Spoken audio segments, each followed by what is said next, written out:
जी बातमी आपल्या कानावर पडणं शक्यच नव्हतं. अजित पवार आपल्यातून अचानक निघून जातील, अचानक एक्झिट होईल, हसते खेळते दादा अचानक विमान अपघातामध्ये मृत्युमुखी पावतील. खरं तर याची सुतराम शक्यता सुद्धा नव्हती. म्हणजे दादांच्या सहकार्यांनी काय, कुटुंबातल्या काय, त्यांच्या विरोधकांनी सुद्धा ही अपेक्षा कधीच केली नसेल. परंतु आजची जी सकाळ होती, पहाटे 5 वाजता मी उठल्यानंतर मी जे पाहिलं होतं, खरं तर ते तुमच्या समोर सांगणं फार गरजेचं आहे. कारण आज सकाळच्या हवेमधलं, वातावरणातलं जे धुकं होतं, खिडकीपर्यंत येऊन ओसरलेलं, क्षणात काही तासामध्ये कुणाचा तरी जीव घेईल अशी कल्पना सुद्धा केलेली नव्हती. या सगळ्या मुद्द्यावर मित्रांनो मी या व्हिडिओच्या माध्यमातून चर्चा करणार आहे. अजित पवारांच्या नावापुढं स्वर्गीय शब्द लिहू किंवा कैलासवासी शब्द लिहू, त्यांच्या विषयी श्रद्धांजली वाहू असं कल्पना सुद्धा केली नव्हती. म्हणजे ज्यावेळेस त्यांच्या मृत्यूची बातमी कानावर पडली, अक्षरशः धक्का बसला. दादांच्या बाबतीत हे झालंय, कदाचित हे खोटं असेल. दादाने, तुम्हाला आठवतंय, पहाटेला शपथ घेतली आणि देवेंद्र फडणवीसांसोबत ते सत्तेमध्ये बसले. ज्या उद्धव ठाकरेंना कसं तरी करून सत्तेत बसावं लागलं, त्याच उद्धव ठाकरेंना सत्तेतून पायउतार करायचं, आपल्याला बसू द्यायचं नाही, या उद्देशाने अचानक जी सकाळी सकाळी दादांनी शपथ घेतली होती, महाराष्ट्रातल्या बहुतेक लोकांना कळेनाच की नेमकं काय घडतंय महाराष्ट्रामध्ये. महाराष्ट्र त्यावेळेस सुद्धा अचानक बुचकळ्यात पडला होता की आपण खरंच टीव्ही बघतोय का. कारण अजित पवारांच्या सोबत असणाऱ्या किंवा राष्ट्रवादीच्या पदाधिकारी कार्यकर्त्यांना, आमदाराला, काय शरद पवारांना सुद्धा माहित नव्हतं की दादा देवेंद्र फडणवीसांसोबत जाऊन शपथ घेतील. पण हे घडलं होतं. ठीक आहे, शरद पवारांनी चक्र फिरवले आणि दुपारपर्यंत तोही विषय शॉर्ट आउट झाला होता. परंतु दादानी महाराष्ट्रातल्या प्रत्येक माणसाच्या मनात त्यावेळेस पण अचानक सुखद धक्का दिलेला होता. तोच अजित पवारांनी धक्का परत एकदा आज सकाळी पहाटे दिला. म्हणजे पहाटेचा जो काही गेम आहे किंवा हा जो काही प्रकार आहे, दादानी परत एकदा, परंतु हा जो धक्का होता तो प्रत्येकाच्या मनावर खरं तर फार परिणाम करणार होता. दादांचा सत्ताधारी असेल, सहकारी असेल किंवा विरोधक असेल, मी तर दादांना एकदा फक्त पुणे बंदच्या वेळेस, दादा त्यावेळेस विरोधी पक्ष अर्थात महाविकास आघाडी सोबत होते, त्यावेळेस एकदा भेटलो नाही, आयुष्यात त्यांना कधी भेटलेलो नाही. परंतु मी बऱ्याच लोकांच्या डोळ्यांमध्ये अश्रू पाहिले. भावना प्रचंड वेगळ्या होत्या. दादांप्रती प्रचंड रिस्पेक्ट होता. दादांची सरकारी अधिकाऱ्यांकडून काम करून घेण्याची पद्धत, कुठेही गेले, कामाची पाहणी करायला गेले तर त्याच्यातल्या काढणाऱ्या चुका, दादा इंजिनियर नव्हते, पण इंजिनियरला जे कळत नव्हतं ते दादांना कळत होतं. अत्यंत चाणाक्ष, हजरजबाबी, आणि या सगळ्या गोष्टी अजित पवारांच्या बाबतीमध्ये फार महत्वाच्या होत्या. शरद पवारांच्या नंतर त्यांचा उत्तराधिकारी कोण म्हणून जर कुणाकडे पाहिलं जायचं तर ते अजित पवारांकडे. जरी शरद पवारांची साथ सोडून, राष्ट्रवादी फोडून अजित पवारांनी भाजप सोबत जरी घरोबा केला असला तरी पवार कुटुंब म्हणून ही सगळी मंडळी एकत्र होती. पवार परिवाराला कधीही वेगळं पाडण्याचं काम कुठल्याही पवारांनी केलं नाही, अजित पवारांनी पण केलं नाही. पण शरद पवारांना मात्र धक्का देण्याचं काम अजित पवारांनी केलं होतं. दादा नेहमी कार्यकर्त्याचा विचार करत असत. राष्ट्रवादी काँग्रेसचा जन्म सत्तेत राहण्यासाठी झाला, त्याच्यामुळे सत्तेच्या बाजूला राहून कार्यकर्त्यांचं, महाराष्ट्राचं हित जोपासू शकत नाही. कदाचित ही धारणा लक्षात घेऊन अजित पवारांनी बरोबर सत्तेच्या लांब बसणं त्यांना कदापिही मान्य नव्हतं, म्हणून भाजप सोबत ते गेले. जो काही असेल त्यांचा राजकीय निर्णय असेल, पण कार्यकर्ते दादांनी सेटल करण्याचा प्रयत्न केला. दिलेला शब्द पाळणारा नेता, ज्याला कुणाला शब्द दिला दादांनी तो पाळला. दादांनी एखादा व्यक्ती नगरसेवक पण होण्याच्या पात्रतेचा नाही, पण दादाला कळलं की हा याच्यात पोटेन्शियल चांगलं आहे, त्याला महत्वाची घटनात्मक पदं दिली. भले त्यांनी त्या पदावर बसून पक्षाचं, संघटन वाढीचं, महाराष्ट्राच्या हिताचं काम केलं असेल, पण ते दादांकडे कार्यकर्ता पारखण्याची ताकद होती. ते दादा अचानक निघून गेले. सगळ्यांच्या डोळ्यात प्रचंड पाणी होतं. प्रत्येक जण घाईवळून रडत होता, ढसाढसा रडत होता की दादा अचानक गेले कसे काय. मी कित्येक आमदार पाहिले, त्यांचे सहकारी पाहिले, मंत्री पाहिले, खासदार पाहिले, इतर राज्यातले नेते पण पाहिले, देशाच्या प्रधानमंत्र्यांनी, देशाच्या गृहमंत्र्यांनी, इतर राज्याच्या मुख्यमंत्र्यांनी सुद्धा, विरोधी पक्षाच्या नेत्यांनी सुद्धा दादांविषयी फार चांगले विचार प्रकट केले. पण दादा अचानक जाणं हे तुमच्या माझ्याच काय कुणाच्याही बुद्धीला न पटणारी गोष्ट आहे. मला मगापासून राहून राहून जी गोष्ट बोलायची होती ती या व्हिडिओच्या माध्यमातून बोल. मी कधीच कल्पना केली नव्हती की अजितदादा पवारांचा विमान अपघातात मृत्यू होईल. मृत्यू सगळ्यांना अटळ आहे, पण ज्या बारामती मॉडेलचं उदाहरण दिलं जातं, जो माणूस वेळ पाळतो, जो माणूस सकाळी 6 वाजता जर कुणाला वेळ दिली तर 6च्या अगोदर 5-5:30 वाजता माणूस रेडी असतो. भले ते काल दिवसभर महाराष्ट्राच्या कुठल्या कानाकोपऱ्यात असतील माहीत नाही, परंतु दुसऱ्या दिवसाची सकाळ त्यांची 5-6 वाजता व्हायची. दिलेल्या टायमिंगच्या 5-10 मिनिटं अगोदर असायचे.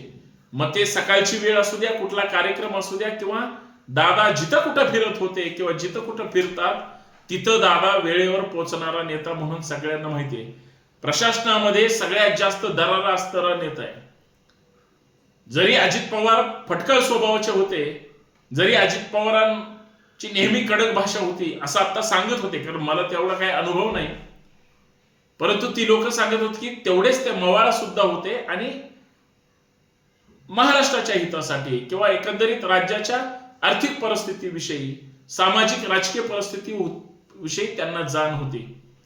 शरद पवारांचा राजकीय वारसा ते चालवतच होते, परंतु यशवंतराव चव्हाण साहेब असतील किंवा या महाराष्ट्राची जी पुरोगामी विचारधारा आहे, भाजप सोबत असताना सुद्धा, म्हणजे भाजप सोबत असणाऱ्या इतर राजकीय पक्ष संघामध्ये जाऊन संचलन करतात, परंतु एकमेव दादा किंवा त्यांची लोक, भले संचलनाचे काही कार्यकर्ते स्वागत करत असतील, पण त्यांनी कधीही RSS कडे जाणं पसंत केलं नाही. कारण छत्रपती शिवाजी महाराज, फुलेशाह आंबेडकर, साठेंपर्यंत इथली जी पुरोगामी विचारधारा आहे आणि जी राजकीय परंपरा यशवंतराव चव्हाण साहेबांच्या पासूनची महाराष्ट्राला जी आहे, तीच परंपरा दादा त्या विचाराने चालण्याचा प्रयत्न करत होते. मी जे मगाशी सांगितलं की मी पहाटे आज 5 वाजता रोज उठतो, सहज खिडकीतून पाहिलं होतं, प्रचंड धुकं होतं, खिडकीपर्यंत होतं. घरातून सिंहगडचा परिसर दिसतो, त्या सिंहगडाच्या त्या डोंगरापर्यंत सोडा, माझ्या शेजारच्या बिल्डिंगचा सुद्धा काही भाग दिसत नव्हता. इतकं प्रचंड धुकं होतं. मग मी 5:30 वाजता खाली उतरलो, योगाला जाणार होतो, पाहिलं प्रचंड धुकं आहे. ज्यावेळेस 5:45 वाजता माझा योगा वर्ग सुरू केला, 7 वाजता संपला तरी थोडंसं धुकं होतं. आणि असं कळलं, मी आता बातम्या पाहत होतो, 8-10ला मुंबईवरून बारामतीकडे दादा त्यांच्या जे काही पायलट, कॅप्टन वगैरे असतील, अशा 5-6 स्वतःच्या सुरक्षा रक्षकासहित ते बारामतीकडे निघाले. पुण्याच्या दिशेने येत होते मुंबईवरून, आणि 8:45ला त्यांचं विमान क्रॅश झालं. त्यावेळेस सुद्धा धुकं हे दाटच होतं, थोडंसं ओसरलेलं होतं, एवढंच. मग शहरातली ही परिस्थिती आहे, ग्रामीण भागात तर ते अजून जास्त असेल. आणि कदाचित या सगळ्या गोष्टीचं त्यांच्या वैमानिकाला किंवा काय त्या विमानामध्ये टेक्निकल अडचणी असतील, जे काही असायचं असेल, पण दादांची तशी बातमी कानावर पडेल याची शक्यता पण नव्हती. ज्यावेळेस प्रत्यक्षदर्शी सांगत होते, विमान घिरटी पहिली घातली आणि दुसऱ्या घिरटीला जागेवर आदळलं आणि नंतर जे काही स्फोट झाले, काही लोकांनी घड्याळावरून किंवा कशा बस कोण व्यक्ती आहे ते पाहिलं. ज्यावेळेस अजित पवार हे नाव कळलं, त्या सांगणाऱ्या बघणाऱ्या व्यक्तीच्या सुद्धा पायाखालची जमीन हादरून गेली. आता बरेच जण म्हणतात काही टेक्निकल प्रॉब्लेम असतील, काही जण म्हणतात हा घातपात सुद्धा असू शकतो, नाकारता येणार नाही, किंवा काही जण म्हणतात की वातावरणच दूषित होतं. सगळ्या गोष्टी आहेत. शेवटी राज्याचे उपमुख्यमंत्री गेलेत, पोलीस तपास करतीलच, उच्चस्तरीय चौकशी झाली पाहिजे. ज्या कंपनीचं ते विमान होतं याच्या अगोदर सुद्धा अशाच घटना घडलेल्या आहेत. मला एवढंच म्हणायचंय, काळानं टायमिंग बघा कसा साधला. नगर परिषदेच्या निवडणुका झाल्या, काल परवा महानगरपालिकेच्या झाल्या, अजून महापौर सुद्धा बसलेले नाहीत. दादानी कार्यकर्त्यांच्या हितासाठी स्वतंत्र त्या ठिकाणी लढण्याचा प्रयत्न केला. दोन वेगळ्या वेगळ्या राष्ट्रवादी आहे, लोकात संभ्रमण होईल म्हणून दोन्ही राष्ट्रवादी एकत्र झाले आणि एकत्र उमेदवार दिले. काही अंशी यश आलं, अपयश आलं, त्यांनी ते मान्य केलं, परंतु ते थांबले नाही, परत कामाला सुरुवात केली. आता जिल्हा परिषदेच्या साठी कालच फॉर्म माघारी घेणं आणि चिन्ह वाटप करून प्रत्यक्ष प्रचाराला सुरुवात झाली. आणि अचानक महाराष्ट्रामध्ये इतकी भयानक मोठी घटना घडली. म्हणजे जो पुणे जिल्हा किंवा जो महाराष्ट्र ज्याच्यावर पवारांचा दबदबा होता, आता इथं जिल्हा परिषदचं चित्र काय होईल कोणाला माहित नाही, किंवा राजकारण भविष्यात काय असेल ज्याला त्याला माहिती आहे. परंतु एक गोष्ट मात्र लक्षात घेतली पाहिजे, की या सगळ्या दादाच्या अचानक जाण्यानं त्यांचे जे काही कार्यकर्ते, म्हणजे हसन मुश्रीफ सारखे, धनंजय मुंडे सारखे किंवा अनिल देशमुखांसारखे सगळे म्हणायचे फार मोठा आधार होते दादा. भले हसन मुश्रीफ दादांसोबत होते, अनिल देशमुख नव्हते, राजेश टोपे सुद्धा नव्हते, परंतु धनंजय मुंडे अजित पवारांसोबत होते. फर्स्ट डे पासून ज्यावेळेस धनंजय मुंडे अजित पवारांसोबत गेले, किती चुका झाल्या मुंडेंच्या, तरी अजितदादांनी सगळ्यांना सोबत घेतलं, पाठीशी घातलं. याचा अर्थ असा आहे, कार्यकर्त्यांना जीव लावणारा नेता होता. ही सगळी मंडळी ढसाढसा रडत होती. एकतर कुठला तरी पदाधिकारी आहे, एक वेळ वडील गेले असते, त्याचं जेवढं दुःख नाही त्याच्यापेक्षा भयानक दुःख अजितदादाचं आहे. म्हणजे काय हा शाब्दिक मोठेपणा देणं ही साधी गोष्ट नाही. परंतु महाराष्ट्रानं एक जबाबदार, कर्तृत्ववान, अभ्यासू, चिकित्सक, वक्तशीर आणि सगळ्यात महत्वाचं टायमिंग ज्या माणसाचं परफेक्ट होतं, असा माणूस अचानक गेला. दादांच्याच घड्याळाचा टाइम चुकला आणि दादा अचानक गेले. त्यावेळेस त्यांचा परिवार सुद्धा, पवारसाहेब, सुप्रिया सुळे, सुनेत्रा पवार वहिनी, हे सगळे दिल्लीमध्ये होते, हे सुद्धा इकडे फिरत होते. आणि या सगळ्या घडामोडीमध्ये अशा घटना घडणं म्हणजे बघा किती दुर्दैवी आहे. ज्या बारामतीला देशाचं मॉडेल म्हणून त्या ठिकाणी फिरवलं, त्याच अजितदादाच्या विमानाला तिथलं विमानतळाचा जो रनवे असतो तो सापडला नाही. 1-1.5 किलोमीटर लांब विमान उतरलं गेलं, आदळलं गेलं, अपघात झाला. सगळ्या नजरेने याच्याकडे पाहावं लागेल. याच्या अगोदर सुद्धा बरेच बडे नेते गेले आणि ते ज्या पद्धतीने गेले, म्हणजे माधवराव शिंदेचं उदाहरण आपल्या समोर आहे. रेड्डी नावाचे मुख्यमंत्री होते, त्यांचं उदाहरण आपल्या समोर आहे. किंवा काही महिन्यापूर्वी गुजरातमध्ये सुद्धा गुजरातचे माजी मुख्यमंत्री त्या विमानात कशा पद्धतीने गेले, हा सगळा इतिहास आपल्या समोर आहे. जर टेक्निकल प्रॉब्लेम होता असेल तर मग ती वेळीच दुरुस्त का केलं गेलं नाही, त्याची वेळीच देखभाल का घेतली गेली नाही.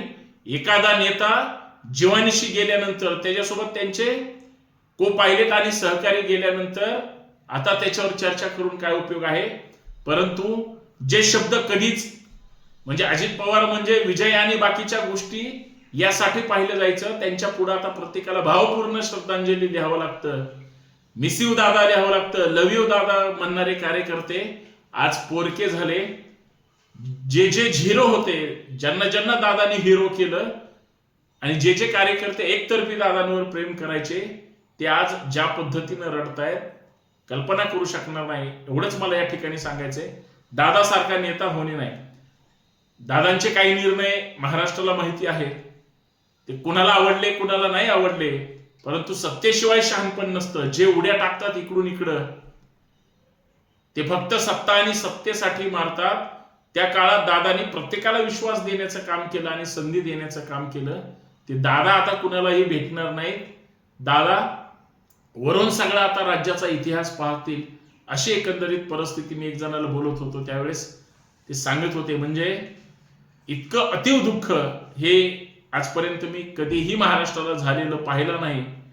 शेवटी 2-3 दिवसाचा शासकीय दुखवटा असेल किंवा एकंदरीत मुख्यमंत्री उपमुख्यमंत्र्यांची एक महाराष्ट्राला आधार देणारे शब्द असतील, नैतिक जबाबदारी असेल, हे सगळं खरं असलं तरी दादा अचानक गेले हे सांगू शकत नाही. घात धोक्याने केला, घात विमानाने केला का घात टायमिंग न केला, हा उद्याचा काळ ठरवेल. काय सत्य यायचं ते समोर येईल. धन्यवाद दादा. परत एकदा तमाम महाराष्ट्रातल्या 12-12.5 कोटी जनतेच्या वतीनं, संभाजी ब्रिगेडच्या वतीनं आपणास भावपूर्ण श्रद्धांजली. जय शिवराय.